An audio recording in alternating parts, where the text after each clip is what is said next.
Talk your shit!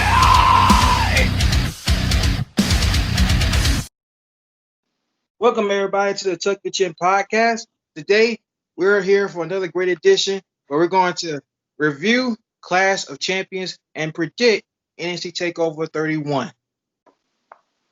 First, let's introduce our guest in the house. Joe, one of you want to take the ball?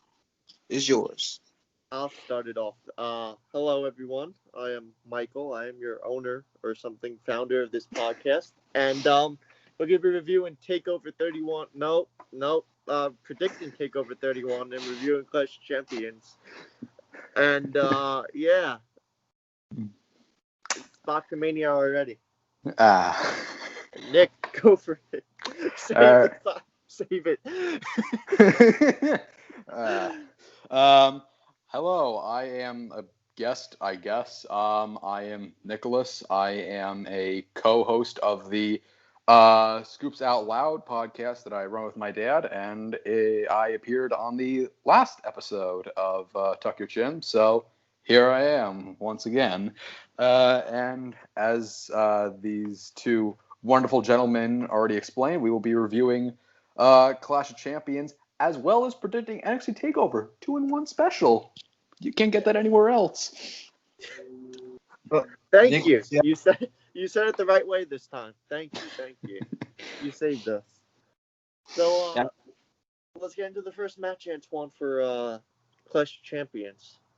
Gotcha. So the first match, we're gonna start with the pre-show. It was for the SmackDown Tag Team Championships. We had Cesaro and Shinsuke defending the tag titles against the Lucha House Party, and in the end they end up retaining the tag. Cesaro and Shinsuke retained the tag titles against the Lucha House Party.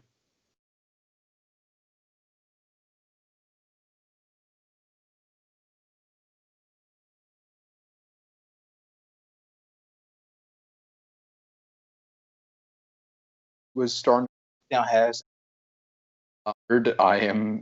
I'm the mark for Meltzer, so I rated 2.5 stars. There you go. Not bad. I'll go next. It was a pretty good match.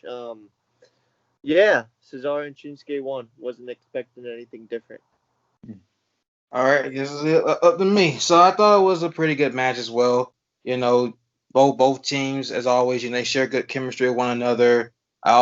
Cesaro and Shinsuke, ever since they won the tag titles and looking at them as a team, they both equally share, as much chemistry with one another. It was great to see them, once again retain the titles. I do hope to see them face another tag team at some point. I know right now the tag division is lacking of tag teams, and that's something I think that should be improved. And definitely need improvement, as there should be more tag teams out there to submit the tag division. In my opinion, Lucha House Party, that's one tag team, but you have to have more. And I feel like, my one idea I suggested was merge the Raw and SmackDown tag division. That way, maybe you can have tag teams cross over, and you can have just have it where you just have like one set of tag titles, and then just have it just cross over. Let that be let that be like the little brand to brand thing, because to me, SmackDown's lacking tag teams versus Raw that has just Raw. They don't have that many, but they have more than what SmackDown has, and I feel like you can add on with if you could just combine the tag division on both shows, they make it help diverse the tag division. That's just my opinion. Yeah, what he said. All right, now it's time to get on to the main card. First match of the night was a triple threat ladder match for the Intercontinental Championship, where Sami Zayn won. He has become the new Intercontinental Champion. Word that way this time. He's now become the new Intercontinental Champion. Or in his words, he says he was already Intercontinental Champion, and he never lost it to begin with, as he went on to beat Jeff Hardy and AJ Styles. So I think I'm going to, if it's okay with my good two guests here, can I start this one off? Of course. All right, this match, I'm going to say right now, this is one of my favorite matches of the night personally. I thought this match was extremely awesome. all three men in this match brought out so much into this. Sammy, no matter how you may feel about him, he's a phenomenal heel. He used such great heel tactics in this match with the handcuffs. Handcuffing first of all, handcuffing Jeff Hardy's ear to the ladder, and then handcuffing AJ Styles to the ladder while he climbs up on the other side and take the Intercontinental Champion. I thought, that man, he's really, as a heel, he's brilliant. And of course I got to give praise to both my guy AJ. I'm kind of I wasn't too happy that he didn't win. However, I'm satisfied because he went out there and once again had a phenomenal performance, as I know he always does, night in, night out. And then Jeff Hardy as well. You put Jeff Hardy. I said this even before, that you put Jeff Hardy in a ladder match, it's going to be a banger because Jeff he's synonymous with these matches. And he went out there and he tore it up as well. You know, so overall, it was awesome. If I'm going to use, Nick's little 5-star system, I'm going to give this one 5 stars. I'm going to give the ones 5 stars. And I don't give a damn who ain't what has to say about it. So, for me, one of my favorite matches of the night. Personally, I really enjoyed it. Really awesome match. Nick and Mike, whichever one of you want to take the ball, it's yours. Go for it, Nick. All right. Pretty much everything that you said, Antwan, I kind of had the same thing about this match. To me, this match, it wasn't just another great match. It was more than that for me. It was a great match that didn't just use the same things that previous matches before did. It innovated, and I always love when you have that the match doesn't just do the match. It innovates it. It creates new opportunities for those who follow. And I think especially with Sami Zayn's advanced handcuff-based heel tactics and whatever, I think it's definitely set the bar for ladder matches to come. I mean, it had blasts from the past, with Hardy's Swanton Bomb through the ladder, and you had all new things like Antwan pointed out, the handcuffing through the ear of Jeff Hardy and the handcuffing of Zayn to Styles. So for me, I put this match at 4 stars. It was almost going to be match of the night, but a later match tied with that. I'm not going to spoil it. We're going to wait for that one. Michael, what do you got to say? I predict I was the only one that said it on the podcast. Sami Zayn was going to win, and he won. I'm a huge mark for Sammy, and I'm really happy. Fucking a half an hour, excuse my cursing, but half an hour match. Holy shit. Like, it was just amazing, this match. Yeah, so Sami Zayn, kudos to you. Alrighty. Next Oh, match boy. we had was for the Raw Women's Championship. We had Asuka retain the Raw Women's Championship against Selena Vega, by submission. All right, which one of you gentlemen would like to go take this ball? Or you want to take me? Or like to take it? I guess I'll go.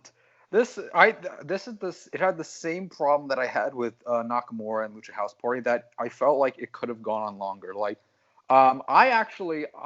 this match surpassed my expectations. Actually, I think I really liked where the match was going. It definitely felt a lot. It felt different than most other women's title matches that we've seen in the past. It was a lot more technical based, and I think the submissions in that match between her, Asuka, and Vega were actually really nice. I liked how they did that.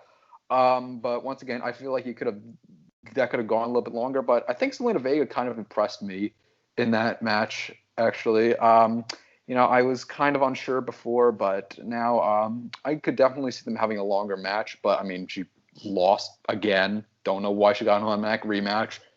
Whatever, totally logic. So yeah, I gave it 2.5 stars. Yeah, Antwan, I'll go. This match was a no for me. Yeah, I watched it, but it was a no. All right, for me, I thought it was really good. I mean, I thought it was really good personally. Wasn't the best, but wasn't the worst either. I thought honestly, as Nick you pointed out, it could have went longer. I was honestly, I'm gonna point this out. I'm impressed with Selena Vega. You know, she's really she. This was I think this was an opportunity to really see her perform. On a pay-per-view caliber. You know, level against a pay-per-view caliber match against someone with the championship caliber as Oscar.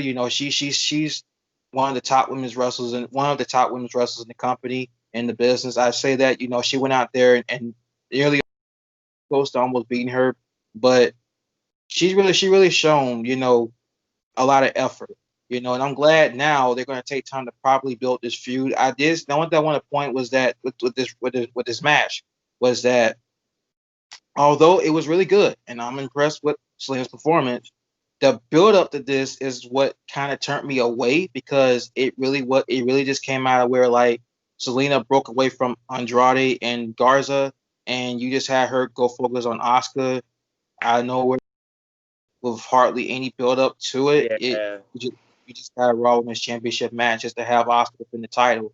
I feel like there was no proper build up, and that to me, as I always want to point out, the only way for me to really look forward to a match is if the build up speaks for itself versus the match versus just letting the match happen out of nowhere. You know, and with this case, I say that there was no hardly all the way build up to this. There was small build up, but not the build up you would expect to lead to a big match that could have really cultivated both women here. However, now seeing that they're continuing this further on, I think this is a great opportunity to see what they're going to be able to pull off, building towards Hell in a Cell. But nevertheless, really good match. Definitely hope that that the build up to the rematch is much more better than how it came to this. So that's what I think personally. Yeah. All right, next match for the United States Championship. Bobby Lashley, the Almighty, with MVP and Shelton Benjamin, the Hurt Business. Can I praise them? Can I praise it? Can I give them the praise like I do in every episode? Go ahead. Go ahead.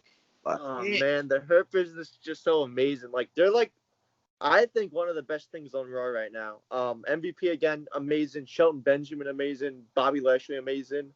I was really looking forward. I was really looking for Apollo Crews to turn on Ricochet and join the Hurt Business along with Cedric Alexander, or Ricochet joining the Hurt Business. Either one would be kind of cool. But I'm really happy Bobby Lashley won.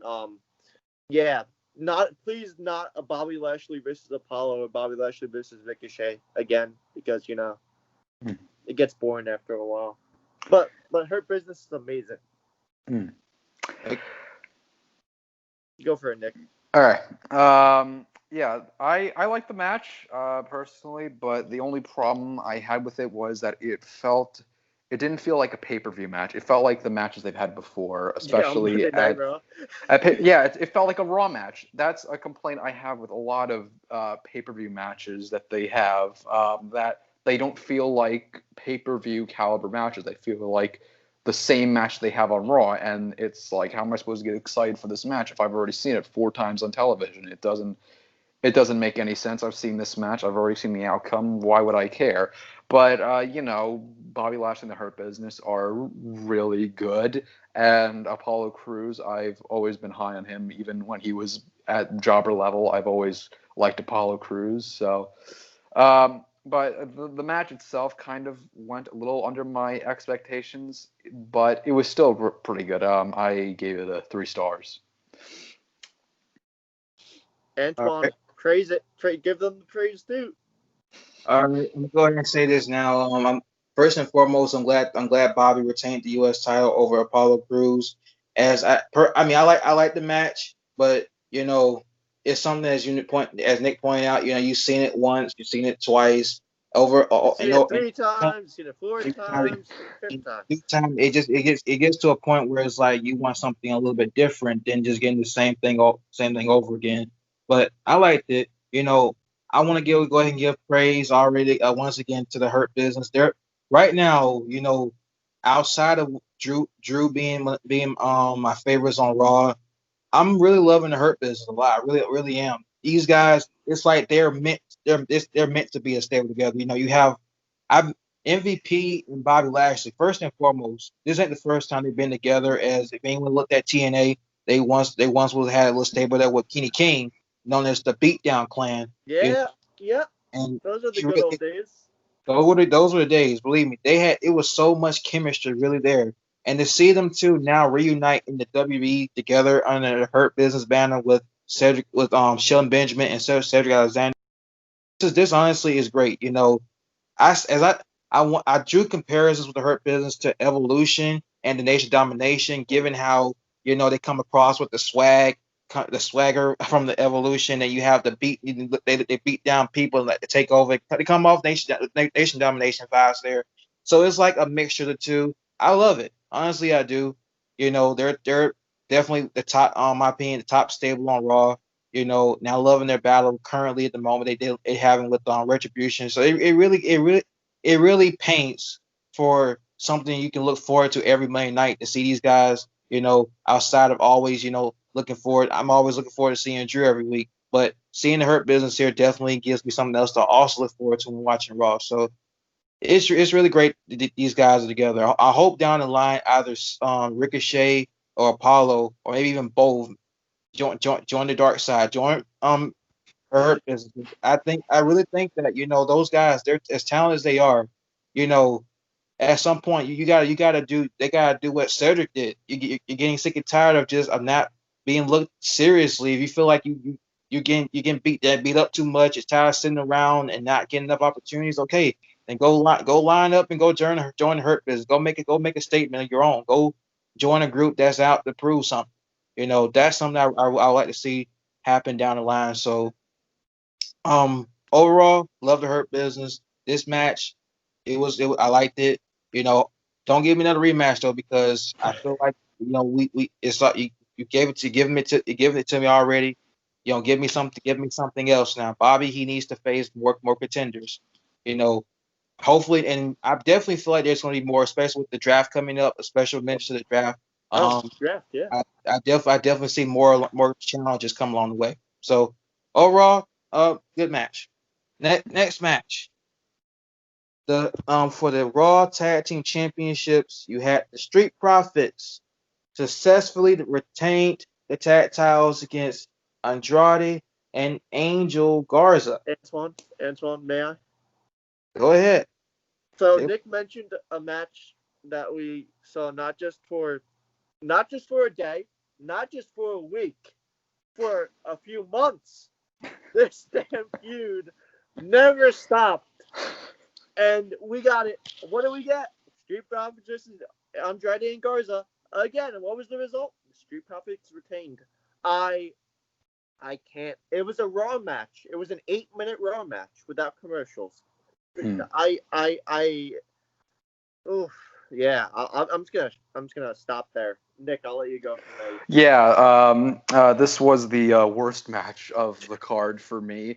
Yeah. I mean, it does suck that I don't think it was supposed to go that long. I'm pretty sure they reported that Garza got injured. I'm pretty sure he got injured, and that's why it was that long. But it didn't really change the result. Of Street Profits still going to win, Again. which also just makes me why would you have this match again only for the same result? What was your plan? Why are you continuing to torture me with this? It was the worst that these two teams could have put on. It was still decent, but it was the worst that they could have done. I would prefer to watch the Marine series over it any day of the week.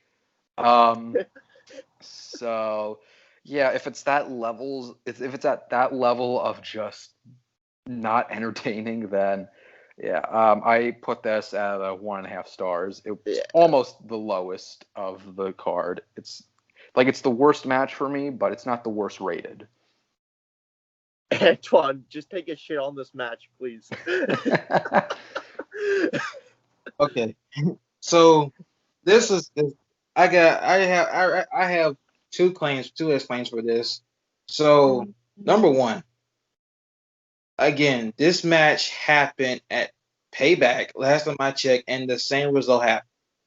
And this happened even months. These past few months. I'm like On Raw.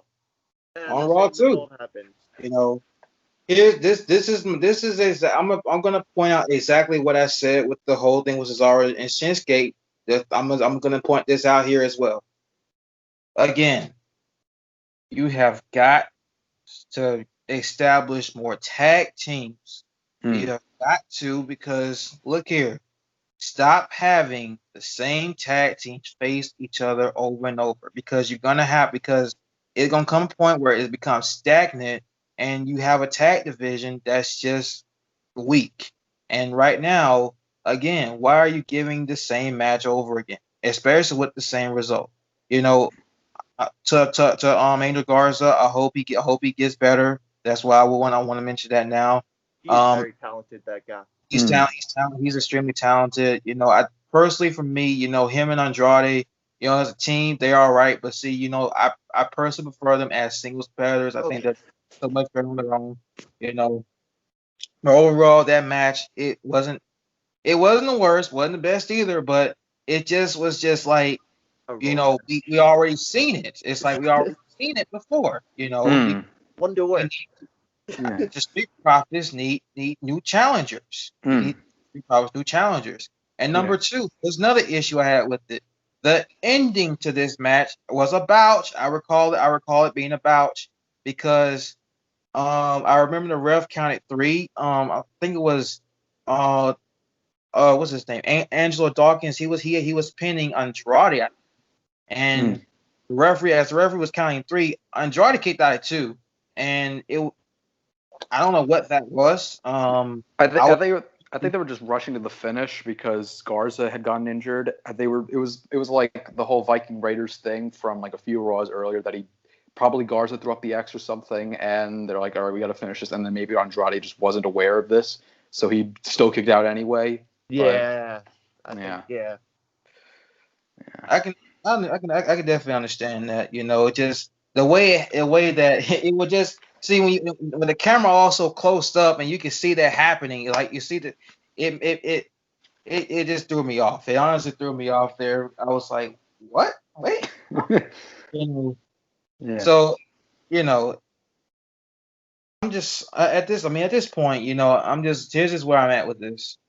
The Street Profits got to have new challenges. Give them challenges. Saying and again, please, I recommend the idea of merging the Raw and SmackDown tag division. I honestly recommend it because right now, you having less tag teams on SmackDown. I really think seeing that the fact that you had Cesaro and Shinsuke take on the Street Profits a few weeks ago, that was a good match, by the way. I want to mention it was a great match. It definitely brought a breath of fresh air to both teams as they've been facing the the same tag teams they've been going at it for months. It definitely brings a breath of fresh air. To have them face a new team. With each other. Now, and that's how I feel with the Street Profits. Now that you have the Viking Raiders out right now, you definitely got to get some new tag teams up in there to kind of give the Street Profits some competition. Same with Cesaro and Shinsuke cases. I honestly recommend either you merge the tag division on both shows, or if you be bold with this, get a tag team from NXT or something, or NXT UK, something they got to give, because you got to give new breath of fresh air for the tag titles. For both. I honestly recommend it a lot. But overall, yeah, it was an okay match, I guess. it was but okay.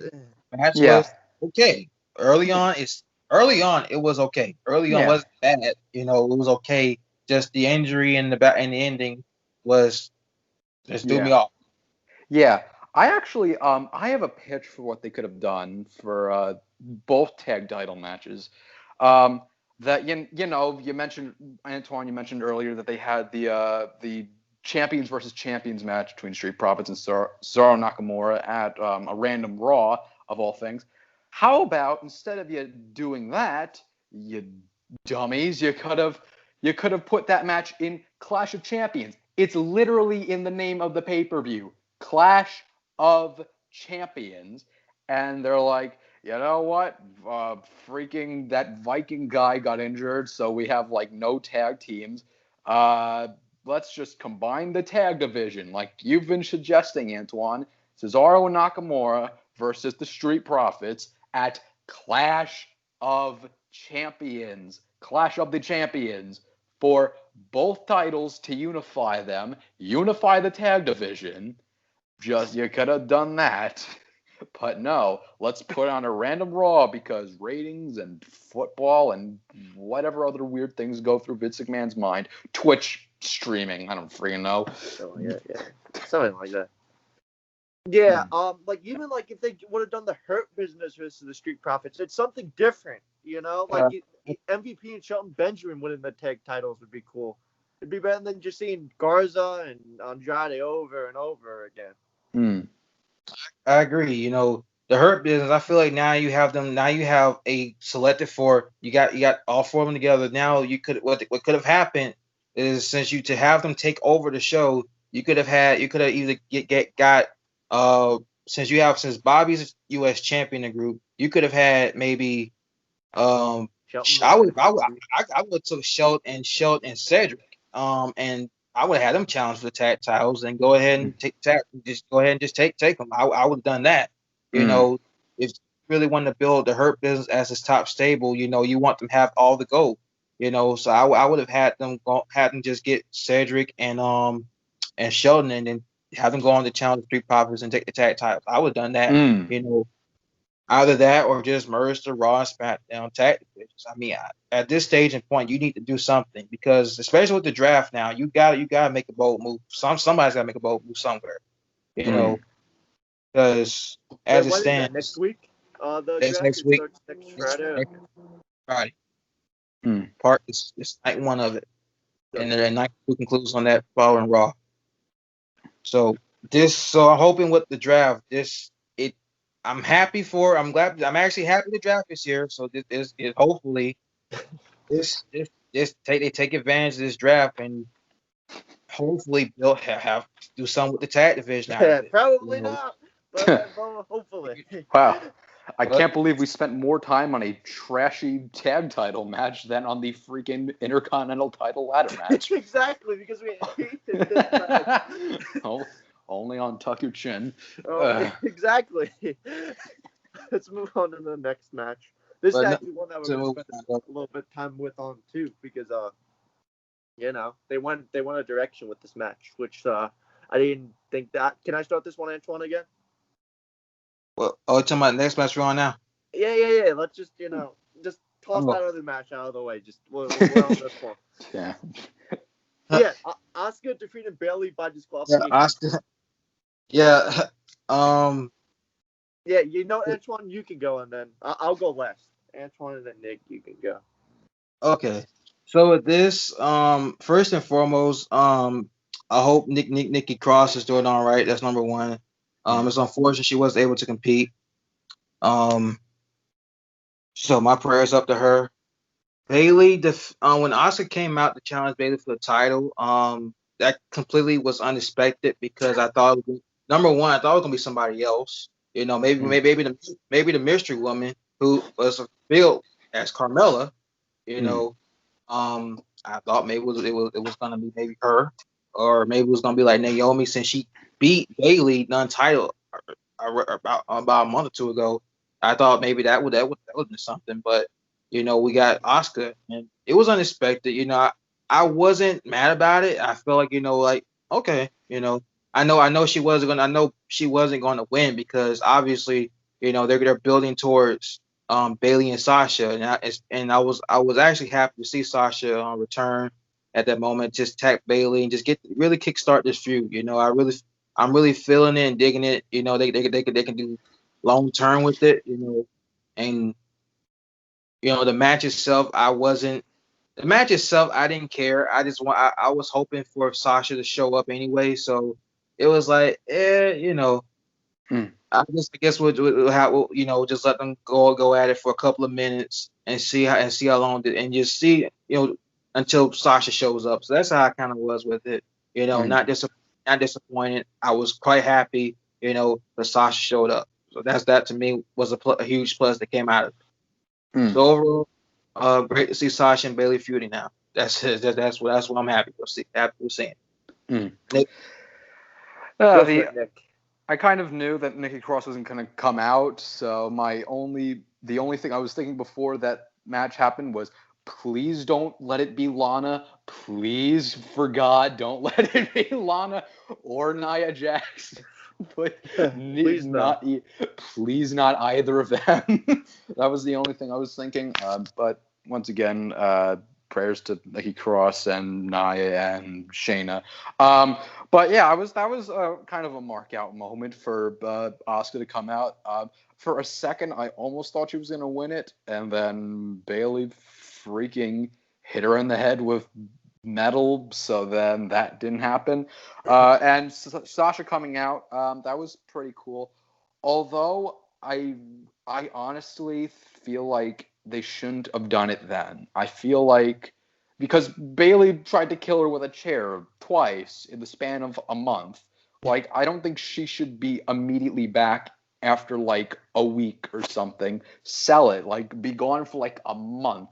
Yeah, maybe just have Bayley just hit Asuka in the face with the belt or whatever and do something else. I would have honestly pushed that to the Sasha coming out to Hell in a Cell so that you have that match at Survivor Series. It's a big match, put on a big pay-per-view, but I guess I'm fine with them having it, and I guess Hell in a Cell does kind of match the overall intensity of this feud. So yeah, but the match overall, 1 star. That's the This was the match. This was the worst one of the night. This was the worst rated. It wasn't the worst, but it was the worst rated because it was 2 minutes and there were like 5 moves. I'm happy Sasha got involved, but the question I wanted to bring up actually, do you think this feud needs the title? Because this is what we were talking about on our predictions. Like, could whoever goes in wins it, and then, or do they want Sasha to win it? So I guess they wanted to use the title for their feud. But I'll let you guys answer that. Because personally, I'm like, I think it could be good with or without the title. Because that's how good Bayley and Sasha are. So, Nick, I'll let you start on that one, and then Antwan, I'll let you go. All right. It was like we talked about on the last episode. That it could really go either way. The belt could elevate the feud, but at the same time, Sasha and Bayley really elevate each other, and they don't really, they don't need a belt. See, like early 2018 when they were hinting at a breakup between the two. Like there was some real like fan support from that. People were really excited about that. So it definitely shows that they don't need a belt to make it feel exciting. Like the history before it already makes it a big deal. But I think the belt really does add more to it, considering that that's really been the focus of their partnership over the last year, that it's been about protecting Bayley and her championship. So for now, Bayley to turn on her because she's so protective of that title that the belt means more to her than her best friend. So Sasha now, she's going to take away the one thing that Bayley apparently loves more than her, and that's the title. So I think it could really go, you don't need the belt, but you could also really do a lot with the belt. Yeah. Antwan? All right, so I definitely fall in line with what Nick said. For me, Bayley and Sasha, them feuding, first and foremost, I'm happy to see them now colliding. I felt this was a feud I've been waiting to see for the longest. If I look back at the matches back at NXT, especially at NXT Takeover, that's what really kind of kickstarted me wanting to look forward to this, because the caliber they can pull out. For me, do they need a championship? I mean, with or without a championship, they're gonna have an awesome feud. That's what I know. Oh yeah. They both share amazing chemistry with one another.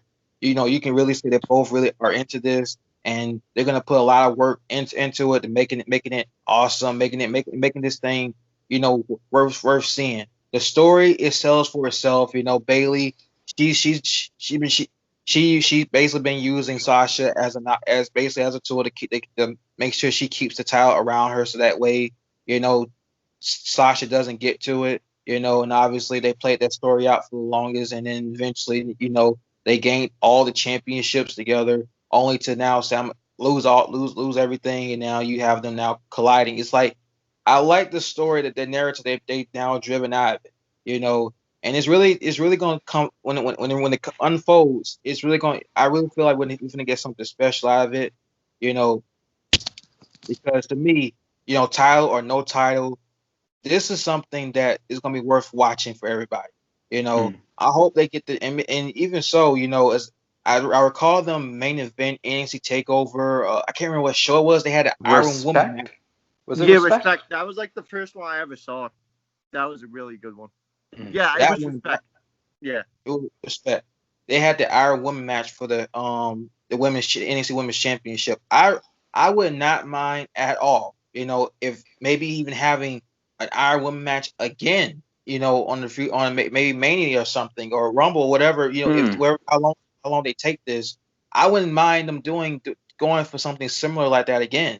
Because to me, this rivalry, this has a lot of story, a lot of leverage to it to really go long and really make it meaningful. And the story sells for itself.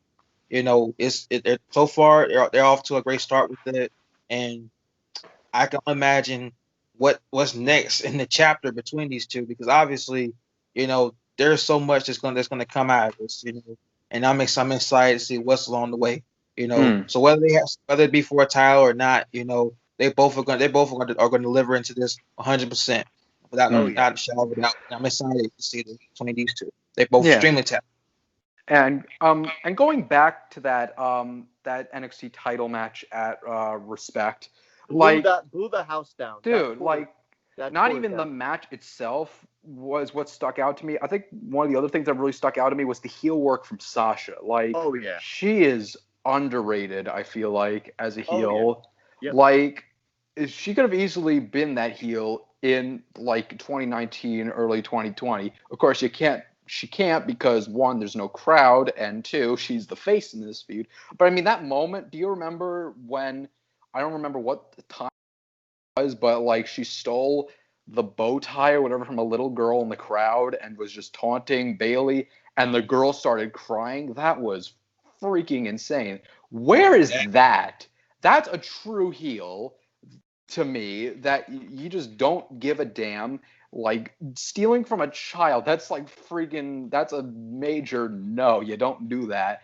And for her to do that that's probably one of my favorite just outright heel moments of the modern era. Just that little something as small as that it made me hate her far more than Orton hitting people in the head with chairs. It may look cool for Orton to do that, but it doesn't make me hate him. That makes me hate Sasha so freaking much for her to do that, and I feel like that's missing from modern wrestling. So that just, I can't wait for the rest of this feud and the match at Hell in a Cell. Agree, absolutely agree, man. Okay, next match. This was also one of my favorites. This was a co-main event. We had the ambulance match for the WWE Championship. Drew McIntyre successfully retained the championship against the legend killer himself, Randy Orton. Yeah, yes, sir. Who wants to go first for this? Nick, I'll let you start on this one. All right. I really enjoyed this match. I mean, if it's a match between Randy Orton and Drew McIntyre, I feel like I'm going to enjoy it because those two work really well together. My only kind of complaint with this match is it almost made Drew seem kind of weak, only because of all the legends interfering. I mean, it definitely did help with the story, like Orton getting his comeuppance, but at the same time, it just made Drew kind of look like he couldn't win the match without their help. That at these specific moments, Orton looked like he was going to win, and then they come in at the very last moment to help him. It almost a little bit shattered Drew's sort of invincibility to me, but overall, it was a really cool, really hardcore match.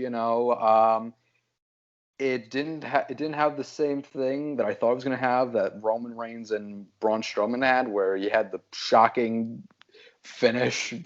One of them just outright takes the win from out of nowhere. But it was still a really good match.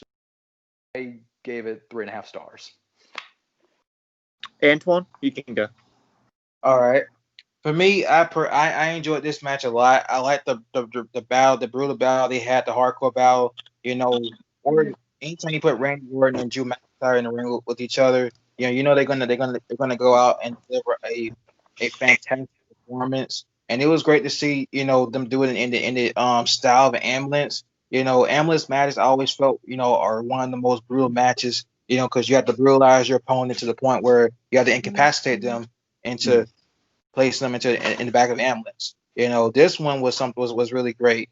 The interferences, I can definitely say that you're looking at it from a standpoint as Nick pointed out with it kind of made Drew look like he couldn't do it on his own. There with having their, it's like but the thing is like I get why they were there. It was unexpected. I didn't expect them to be there, but it just happened out of this happened just you just see Big Show coming out from out of nowhere, then you get Christian attacking Randy backstage, then Sean sweet. The one great thing I liked about it was when Sean came on top of the ambulance and he sweet chin music Randy, and then he just pushed him off. He just pushed him off. That was hilarious. That was the new finger poke of doom. Oh, whoa! I was like, wow. So it really adds to I can understand where it was going. Trying to, I guess it was all about the legends coming back, all the guys that Randy punted and really I guess in the sense put them out to make a statement that he's a legend killer. He's taking out all the legends that comes on his way, and then ending it off with winning the title. Like I thought, here's what I honestly thought was going to happen. I thought at some point it was going to be Randy walking away with the championship, but I'm not mad, because Drew retaining, I was happy with. Whether he would have retained or Randy would have won, it definitely would have made a lot of sense to where they were going with the story. And now I guess they're bound for the rematch of Hell in a Cell, and I guess this time, maybe this is where they're going to put the trigger on Randy to get the title. Maybe so. I guess we got to see what happens. But overall, I mean, I really enjoyed the match. It was my second favorite match of the night. Besides the Intercontinental Championship match, so I really enjoyed this. This one was really awesome. Mike is up now. It's down to you, buddy. I mean, I really enjoyed this one. I think like just everyone beating up Randy, like it was just amazing. And then like the Raw after where he just like attacked all of them. I'm like. That feud was nowhere near over. They're fighting at Hell in a Cell again, right? Or not officially announced yet. It's not announced yet. I think they should fight. They should get the Hell in a Cell match too. I think that feud. The perfect way to end it is in that cell, and I really think I'm looking for Randy Orton to walk away with it to end the feud. Not even McIntyre retaining it.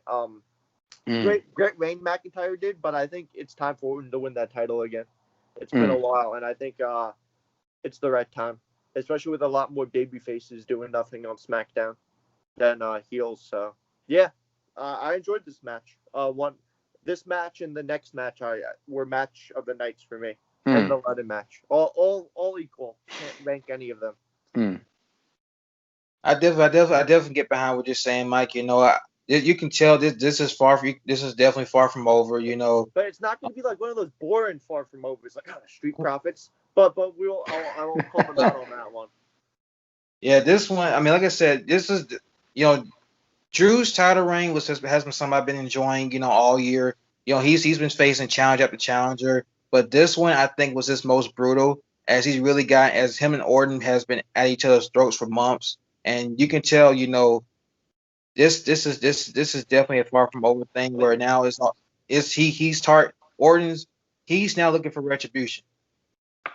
No pun intended. Oh no. But yeah, he's I was enjoying this feud too. You're definitely going to see Randy. He's coming back. You know, he wants the championship. But I think, you know, I really feel like, you know, when this is now or never thing in Hell in a Cell. You know, I feel like this obviously gonna lead to another match, the trilogy to put it into this thing between him and Drew. I feel like Hell in a Cell is gonna be it.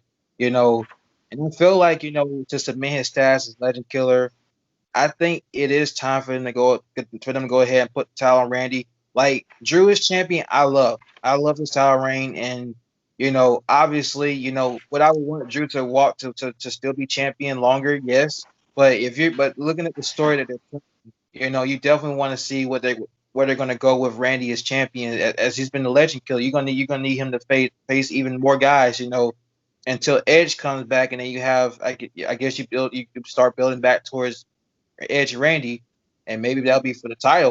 Maybe that'll be for the title, possibly. You know, on the line. So I'm definitely still hyped for this. You know, I was actually laughing when Randy came on Raw and until he came into the locker room just as that janitor, and he walked into the ledge, he turned light, put those night goggles on, night vision goggles on, and just attacked everybody. What kind of, it was funny how they didn't even scream. When he all got attacked, they didn't even scream. I'm like, why did they for? If I'm in the dark getting attacked by somebody, I'm always gonna want some help. So they were like, Randy, we knew you'd come. Exactly. like at that moment, it was like, wow. And then how Randy played it off was walking away. Then he pointed to all the people, to all them guys, to the direction to where they were. That was funny. I honestly, Randy, I put him right, and this just my opinion alone.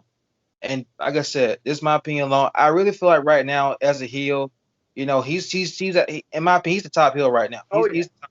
I really Yeah. feel that way because you at this year, Randy Orton has stepped up a lot. You know, he's really put a lot of work into what he's done. You know, ever since Edge been back, you know, he went after Edge. I really feel like that really cultivated Orton to now work as hard as he's ever worked before to really pull this heel run off. And it's really gave him the chance to do that. You know, going back to the Legend Killer days, it really gave it. Honestly, I have nothing but praise to say to him. You know, this Legend Killer stuff has been off the charts. You know, I feel like his battle now with Drew it's been incredible. You know, Drew, another person I got praise in this. You know, he's been a great champion all year. You know, I was happy when he won it back at Mania, and was happy seeing that he was all the guys he's faced thus far, he defended. He's really been a really great champion.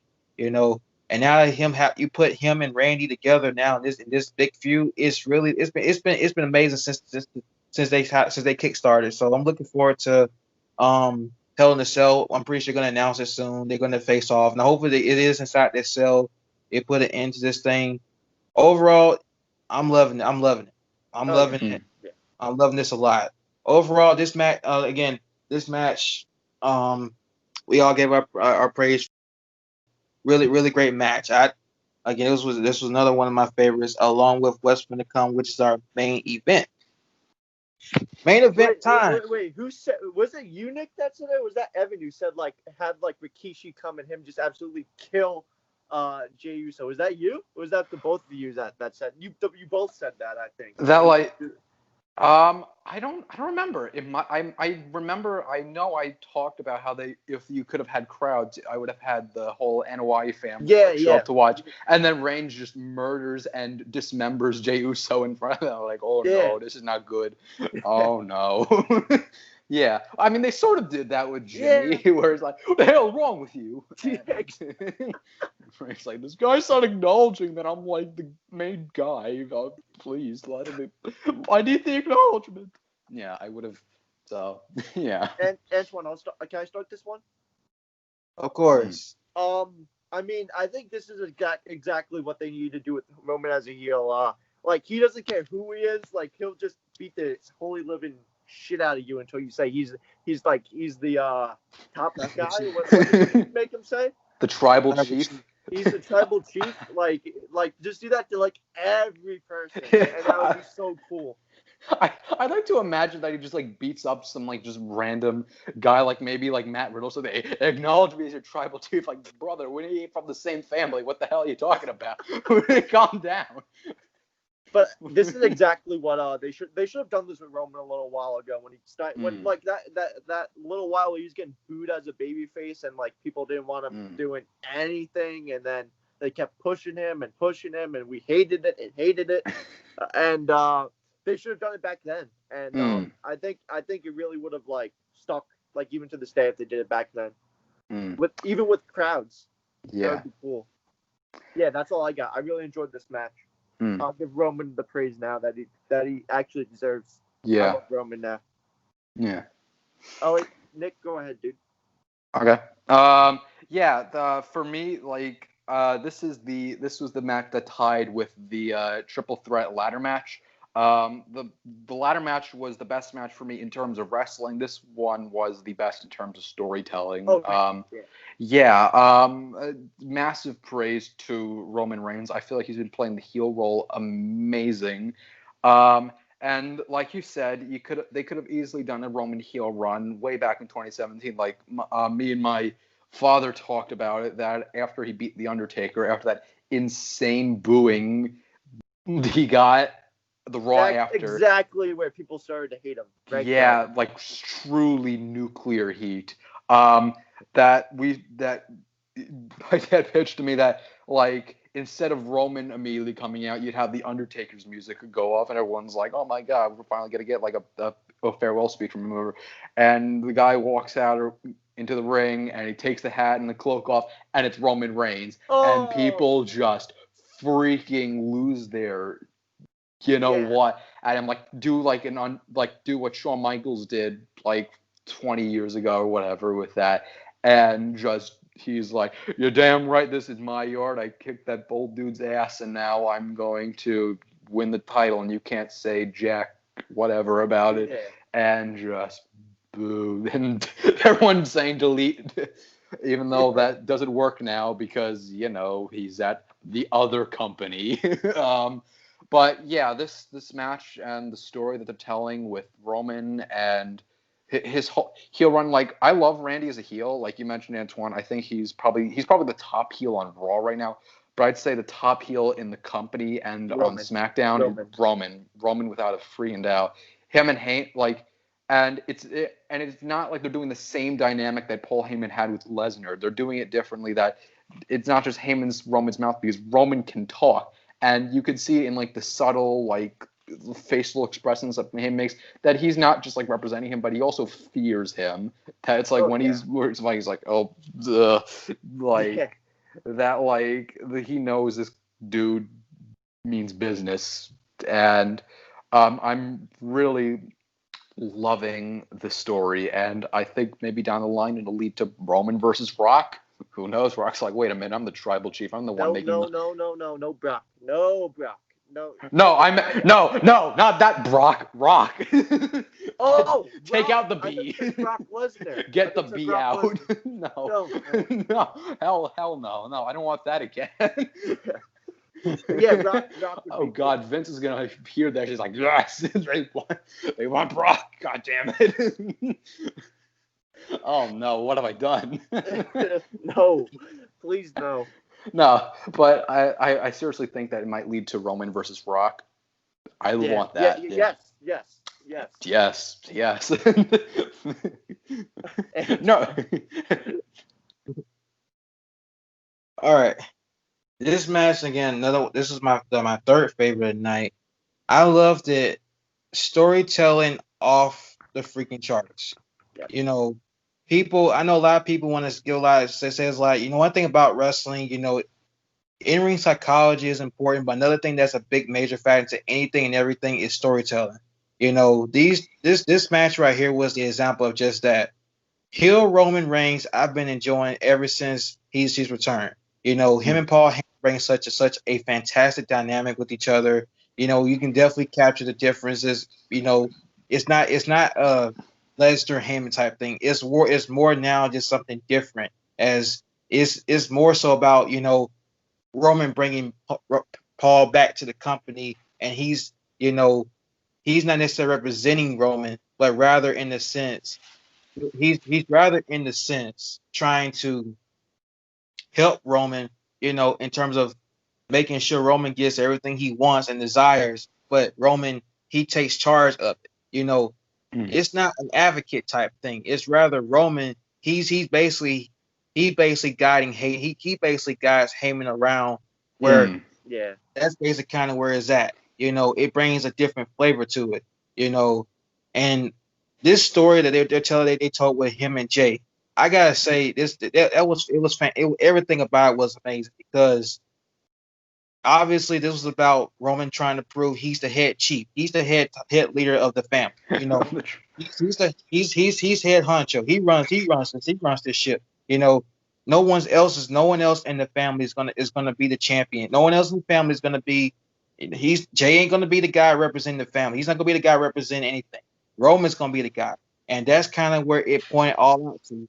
I like the fact that the story they told there with having Roman just brutally just beat on him. I liked it. He just beat on him, just kept beating on him. It wasn't just gonna be like a quick squash, like a spear, and then that's it. No, it really was just a straight beating, and I loved it because the story they told there, the narrative of the story was like, look, I'm like, look, this like there's one thing I liked about here's let me I want to point to this when he held Jay and the camera right there. Y'all saw how he held him in the camera. That right there was a way just embarrassing, like that. Him embarrassing him to the core, like just him just showing like, look, this is your moment. This is your moment that you're not gonna have. You're not gonna be the head chief of the family. You're not taking anything. You're not taking this from me. And he wanted to prove that, look, I'm not letting you do anything. You're gonna take this beating, and I'm gonna show you better than I can tell you on how things gonna be done. And then having Jimmy come out there and then throw in the towel for Jay, that was a great touch to it because you can instantly see. I'm not gonna lie to you. That moment it kind of got me there a little bit, because I legit felt so bad there because it was like Jimmy was like, look, that's enough. Stop. That's enough. Chill out. Chill out. That's enough. He's your cuz, dude. It's like, look, we're family. We're family. You can't be just doing all this. Like it was all great. It all into it. Roman was just beating on him to death, and then Jimmy out there trying to get him to tell him to stop, and just convince Jay that, look, enough is enough. If you suffer enough, now it's time. Now it's time for me to come out and make it just end this thing because you took your beating. You took it like a man. You came out here. You proved that you can stand toe to toe with the guy, but you can't. You can't do it.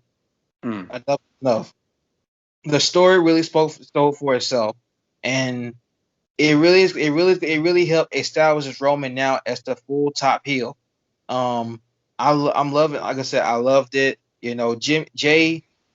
I'm first and foremost, I'm impressed with Jay now more than I ever was before. As this was a great opportunity for him as a singles competitor because he's always been in the mode with Jimmy as them being as a tag team together. They always tag team, but this was a great chance to see Jay perform against someone in a high caliber level as Roman, and the fact he brought the fight to him, that really brought out a lot of Jay as a singles competitor.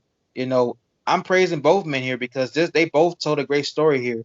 And everything they had everything from the beginning of the match to the ending, it really helped establish Roman as not just the tribal chief, but as really as the top heel. And then it helped establish Jay, even more as a singles competitor than just a guy that can tag team with his brother and win tag titles. So it really brought out a lot, man. I really enjoyed this match. I love the story that they're telling, and I'm for sure knowing that this is going to lead down to Roman versus Rock at Mania next year. I'm looking forward. I'm hoping it does because that's really gonna pay off a lot in the long run. If they really head towards that direction. So overall, I'm loving the story. I love this match. Great storytelling, all involved. Really enjoyed this. And So let's ladies and go. gentlemen, all right, you got anything else to say about this? No. Go for it, Antwan. I was about to point Well, to you to that. well, ladies and gentlemen, this concludes our Clash of Champions review. I'm just going to go ahead and say this to me was a really good show. Um, I enjoyed it. I enjoyed it. There were a lot of great moments. There were some moments that you do question, but overall, I really enjoyed this show. I really did. Looking forward to what happens next to Hell in a Cell. But now that we're gonna do our review for Clash of Champions, let's make our way to NXT Takeover 31. I thought you forgot about that. That's why I was like, wait. I wanted to see if you Wait, forgot about it. I'm I not was gonna finished with forget. you. I was gonna forget. All right. So match number one on NXT Takeover, we got ourselves an NXT North American Championship match. Damian Priest defends the North American Championship against Johnny Gargano. Who wants to start this one off? Nick, I'll let you go. I haven't heard your thoughts on NXT as a whole before, so Oh this. yeah, dude, I'm a free and massive, and I'm a massive Wednesday nights mark. I'm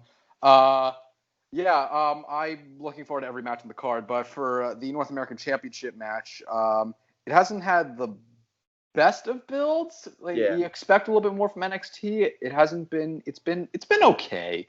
Um, but I don't expect any other result besides Damian Priest retaining. It's too soon for him to lose the belt. I do like the idea of a Gargano's holding the titles in NXT. But right now, I don't see Priest losing it at this point. Like literally just won it a month ago, so I don't see the point of it. So yeah, I got Damian Priest winning it. You know they're gonna have an amazing match. They always these guys always do. So yeah, that is my prediction for this match. Antwan. Alrighty, this match I'm looking forward to. I'm gonna go. I'm definitely gonna go with Damian Priest to retain because number one, he literally just won it. I feel like he needs to have a long established reign with this, especially being this is his first championship he's won in NXT now. He definitely needs a long title reign to really build himself as a champion. Because as a singles player, he's extremely talented. So this I feel like he this is a must retain for him. Johnny. I feel like Johnny has done it all in NXT. He's practically done it all now. So it's like to me, him winning just when I just don't feel like that should be the case. As he's done it all in NXT. What more should you really do with him? Winning a championship. Like to me, this should be a moment for Damian Priest to really come out. Looking dominant and establishing his championship reign. So overall, I'm going for Damian Priest to retain. Yeah. I'm gonna go with Damian Priest on this one too. I think it's time for Gargano to go up.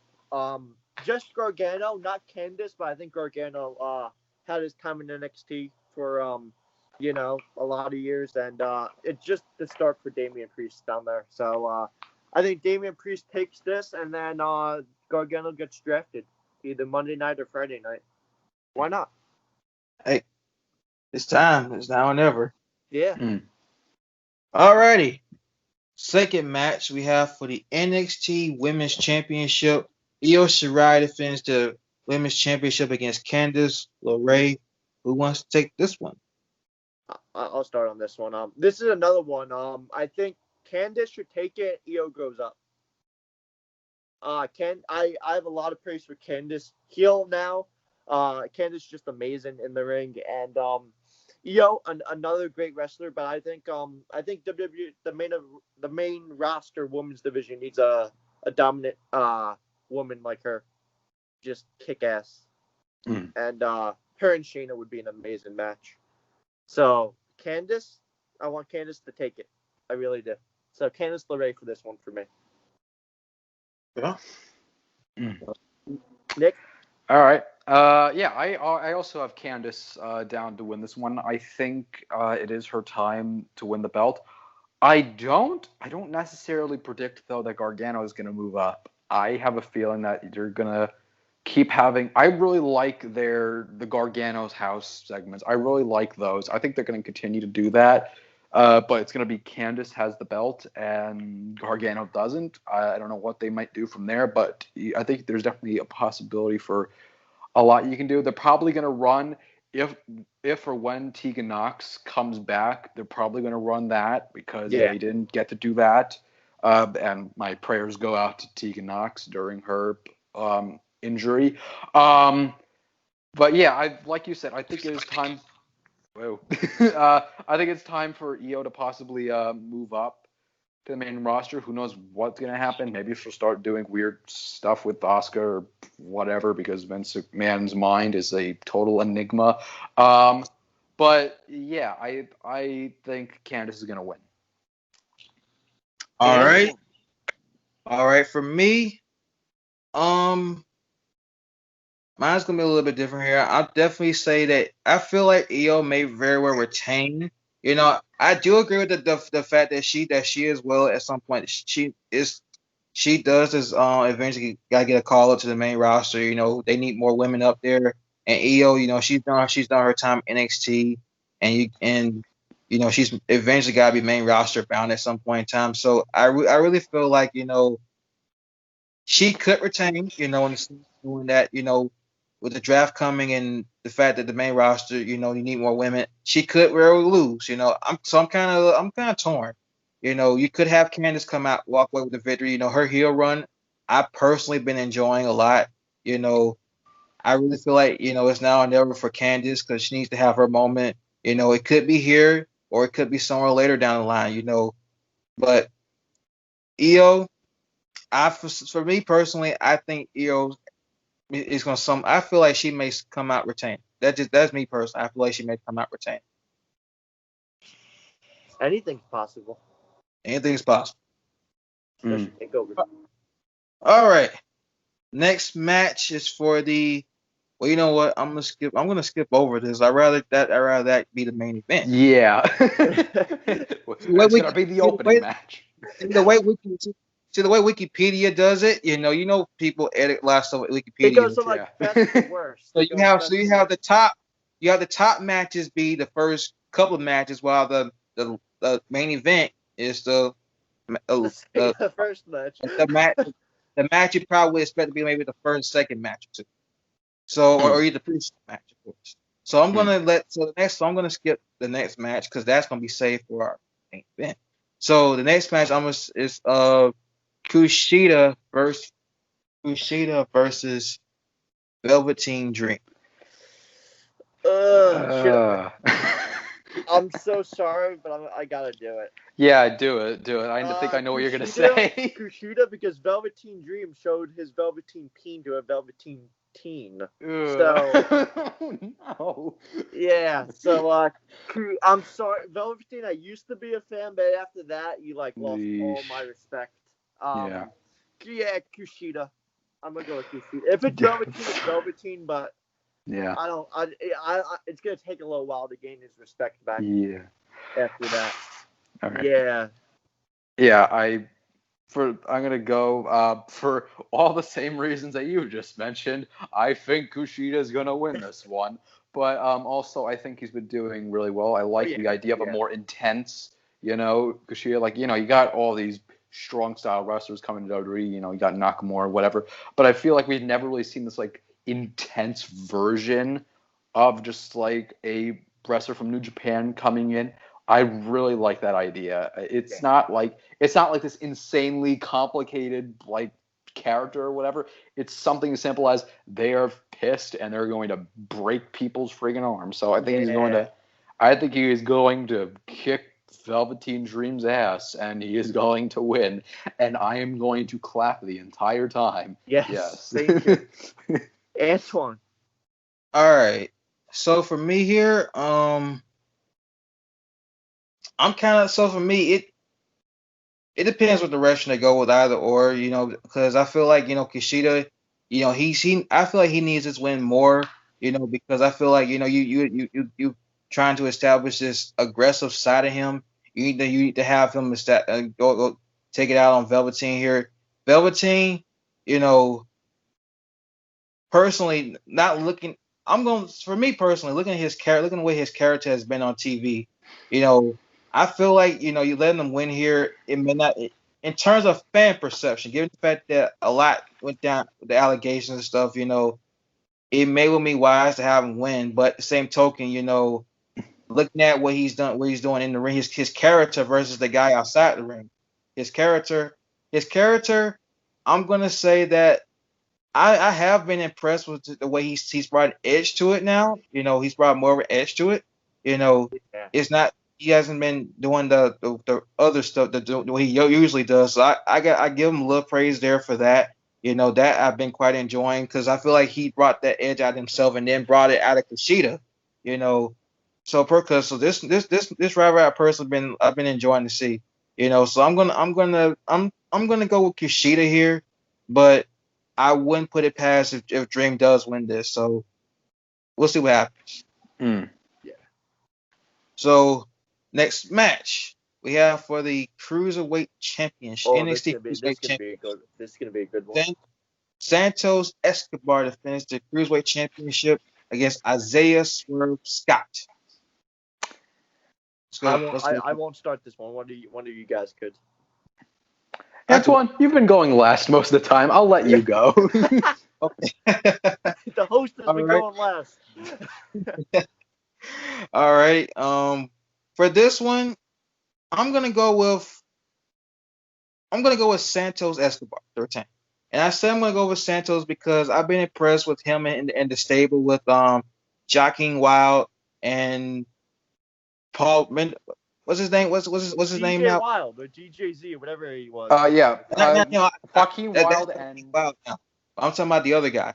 What's his? Oh, shoot! What is his name? I know these guys usually. I'm the only one in the world that watched 205 Live. Wait. I forgot his name. But his stable though. The other guy, yeah. The stable though. I've been enjoying them. Yeah. He's really helped build these guys as serious serious guys now. Before they was losing matches, but now they kind of grown to be taken seriously. With this thing now they got the killer aggression and the new look and stuff. It's really great. I really dig the stable he got going on here with these guys. And seeing his title reign thus far, I've been enjoying seeing the champion, seeing everything he had to bring as a champion. Now I do want to praise as well Isaiah Swerve. Yeah. He first and foremost big. I'm also a big fan of him. Now don't get me even though I may not think he may win this one because I feel like down the line he's gonna win at some point. He's gonna win it. I do believe that, but I don't feel like tomorrow is going to be that moment to do so. And I say that because I feel like it's going to lead to something bigger down the line for it when the moment happens. Isaiah Swerve, first and foremost, big fan. I've been a fan. All the way from Shane Strickland. When he was Shane, oh my god. Yeah. When he was Shane Strickland on the Independence, I saw his work he had once in Lucha Underground as Killshot, and then in MLW, as Shane Strickland, he was the MLW world champion. Yeah. I really enjoy his work. He's really a fantastic wrestler, and I know him and Santos tomorrow are going to freaking kill it. Like those two, they mesh together. Plus, speaking of which, they actually have had matches in the past as well. In Lucha Underground when they both was wearing masks. They feuded. They feuded because remember Shane because Isaiah he was once Killshot and then Santos. He was El Hijo del Fantasma, or no, that's just WWE. King Cuerno. He was Lucha Underground. He was King Cuerno. Wow. Okay, that's a cool fact. So honestly these two I enjoy seeing in Lucha Underground and seeing on the Independence. They both really are fantastic wrestlers and really tomorrow they're going to deliver a banger of a match. So I'm looking forward to this. So. However, I do have Santos walking away still Cruiserweight champion. All right. By the way, the other guy is Raul Mendoza. Just remembered because once again, I am that one viewer on those 205 Live videos every single time.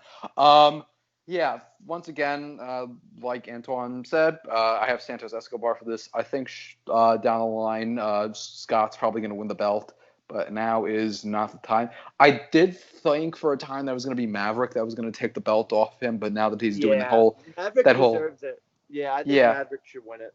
Yeah, but like now he's doing this thing with Killian Dane. I think they're probably going to go for the tag straps. So I think at some point it's going to be Scott's going to win it. So Santos Escobar, there's not really much else I need to say. I feel like. Yeah, I got Escobar on this one too. Again, like all the way when he was back King Corno and Lucha, I really enjoyed that character. Him just like taking down whoever, and I'm really digging this like. I guess the Hurt Business luchador style, where it's like they show up in suits and everything, and they just kick ass.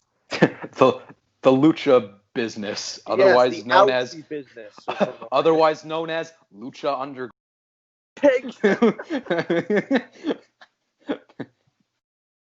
I mean, yeah, that's name it that Lucha Underground. Oh yeah. And then the lawsuits. Well, the company's not even around anymore. I think. And forget the lawsuits. Get the name. Yeah. I got Escobar on this one. Strickland. I'm just gonna call him Strickland because I literally watched him for years as Strickland. He'll win it eventually. I just don't think the time is now. Yeah. Could you imagine if Pentagon Jr. just appeared on Raw Underground? This is Lucha Underground now. Deal with it. That would be bad. I want Pentagon in WWE. That would be really cool. Yeah, like, and this doesn't have anything to do with Raw Underground. This has to do with Retribution, but like that, if you didn't have the NXT guys, that the only way that you could have really made it exciting, that me and my father discussed, is if they pulled off the mask and it wasn't NXT guys, it was Jericho, it was Moxley, it was all these, and it was AEW invading. If you did that, I will give you all of my money. Please, I need to see this. I'll give them all of my money saved up if they did that. That would be insane. Yeah, like it would be similar because actually I'm pretty sure that like 2 years ago or something before SummerSlam 2018, Jericho actually, while he was IWGP Intercontinental Champion, he called Vince and he told him, hey, SummerSlam's in a week or whatever.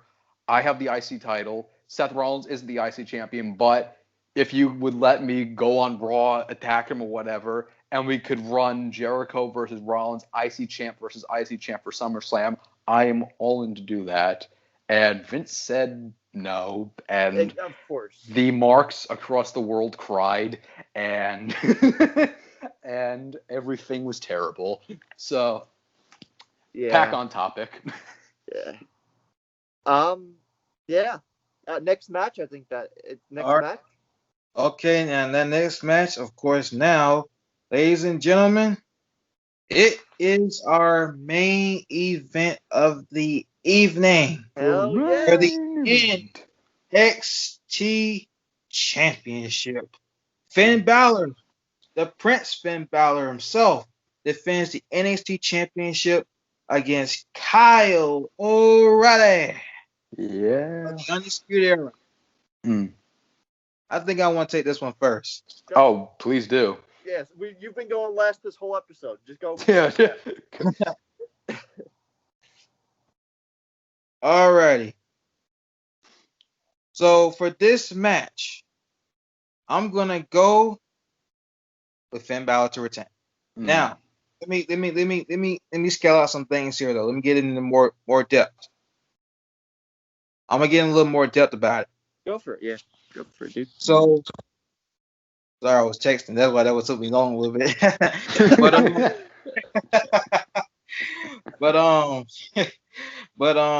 Okay. So, right here, obviously, I feel like this match is gonna be freaking insane, incredible. If Kyle O'Reilly, I'm gonna go ahead and praise him. Oh yeah, this is somebody I feel like out of obviously I love Adam Cole. Guy is fantastic in the ring, but Kyle O'Reilly is my second favorite at Undisputed Era. I've been impressed with the guy for his work I've seen in Ring of Honor, New Japan. The guy is insane. It's really incredible wrestler. Seeing what he's done so far in NXT and having this opportunity it's really gonna get a close refight. I think a lot of people that haven't really got a chance to see him under a singles competition, this is a great chance for people to get the chance to see this because the guy is incredible in the ring. And yeah. taking on somebody in the caliber as Finn, that says a lot. I feel like this is gonna be an opportunity for Kyle. I feel like he's gonna come so close to winning. However, I feel like Finn is gonna take it. Now, there's last scenarios I see playing out. Number one, I see either one or two things happen. You can have somebody from the Undisputed. Given the fact I'm hearing the rumors of this splitting up with the Undisputed Era, you could have Adam Cole come out and cost Kyle the NXT Championship, or another member of the Undisputed Era costing the championship. You have that as a possibility. Another possibility you have is you could have maybe Dexter Lumis, since he's now back. He last feuded with the Undisputed Era before he caught it because he had an injury. You got him come out and cost Kyle the championship. One of those two. But ultimately, I feel like Finn is going to end up retaining. And also, I feel like this is the moment where we're going to get the mystery guy, the mystery person, in the Big Nights as of late, who's been popping up the past couple weeks now. I feel like he's going to show up after the match and confront Finn. Now, so who this person may be, I've heard a lot of rumors, but I feel like we're going to have to wait and see exactly who this could be. So just throwing some out there. I'm not going to 100% say it's going to be a song that you have to believe or something. Oh yeah, I really rather it be him. I really think it should be him. That guy is such a good worker. He deserves it. It could be that. I guess we're going to have to wait and see. Because if we're lucky, could be song we're going to be believing to be NXT champion again, possibly one day. But until then, we'll see what awaits. But overall, I think this match is gonna be great. It's gonna be fantastic.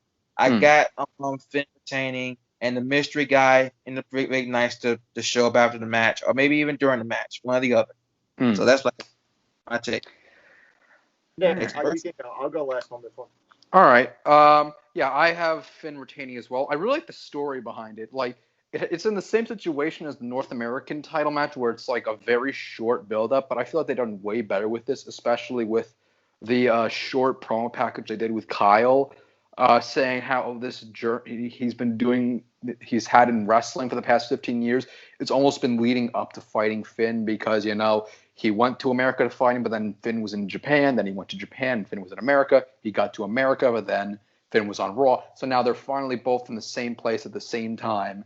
And now they have this chance to truly fight each other and see who's the best. I really like that storytelling. But I love Kyle O'Reilly as a wrestler, and I think that this is a really great choice, that it's not someone that is going to possibly beat Finn, but at the same time, you don't know. It's an underdog. It's truly kind of an underdog story in a sense.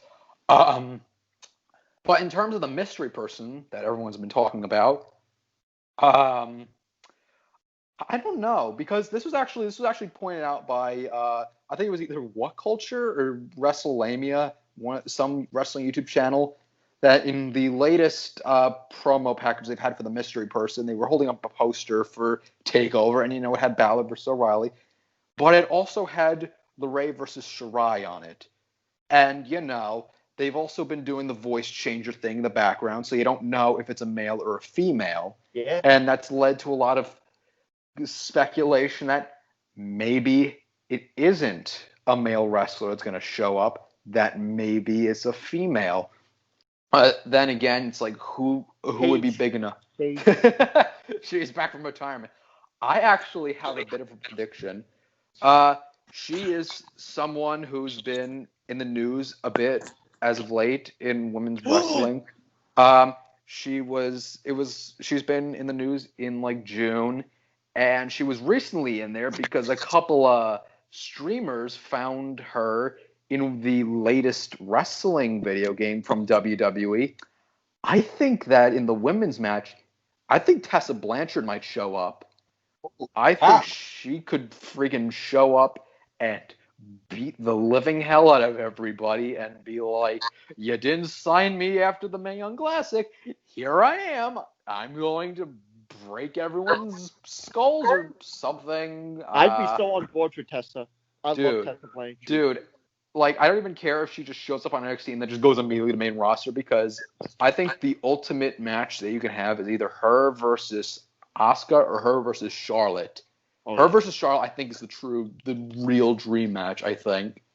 yeah. Like, but how did we go to the women's wrestling out of nowhere from an NXT title match? But overall, Balor's gonna retain. Mystery person or mystery woman, we don't free to know. Hell, maybe they'll do a friggin' Impact and Tessa will go after the NXT Championship. Who knows?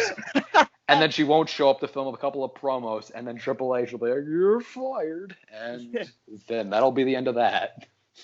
Yeah, I got Balor too in this one. I'm really enjoying Balor as champion, and I think I really hope this mystery person is Bo Dallas because I think if it's Bo Dallas versus Finn, I'm gonna let Bo Dallas take that title off Finn. He deserves a championship.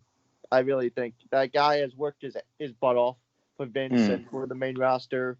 Had a horrible gimmick that turned into like something really big. And I think it's time, you know. Yeah. So that's it for the predictions and the review. So we'll go to our outros. I'll start on this one. Well, everybody, thank you for watching or listening or whatever you're doing to hear us on the Tuck Your Chin podcast. Like, comment, subscribe, hit that post notification bell so you never miss an upload. Wash your hands, stay safe, wear a mask, do all that stuff. I'll see you guys. I'll see you soon. Nick. Once again, I want to thank both of you for letting me come on. This has been another amazing episode. Once again, I will say, if you ever want me on again, I am always open to doing one. Also, just want to say again, I also have a podcast. If you want to check that out, go check that out. We have an episode with former Intercontinental Champion Mark Merrow coming out later this week. And in the coming weeks, we also have an episode with a former champion in the NWA, Derek Stone, otherwise known as the Sheik, coming out in the next few weeks as well. So expect all that from moi and my father. Also, subscribe to the Tuck Your Chin podcast. These guys are Scoops Out Loud and my no, I don't want you to subscribe to mine. No, get out of here. Yeah, subscribe to these guys. They're amazing. Their podcast is such a fun place to be, just to talk about wrestling and whatever.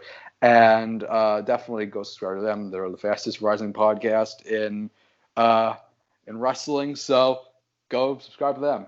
And I will now let the host himself the most close us positive out. person take it away. Go for Yes. it, Antwan. All right, so thank you all for watching. I hope you all took the time to enjoy this great episode along with us. Nick, it was great having you on, buddy. Looking forward to maybe to possibly having you on again. Maybe for telling the show predictions. If you're up to it, we'll definitely let you know about that.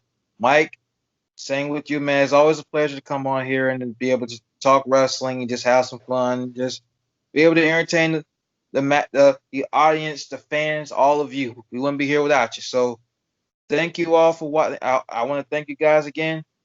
Great pleasure. Hope you enjoyed this episode. Give us a like, comment, subscribe, and as always, continue tucking your chin. And you can follow me on my IG at Dark Rebel Ant. So take care, and as always, see you the next time. Talk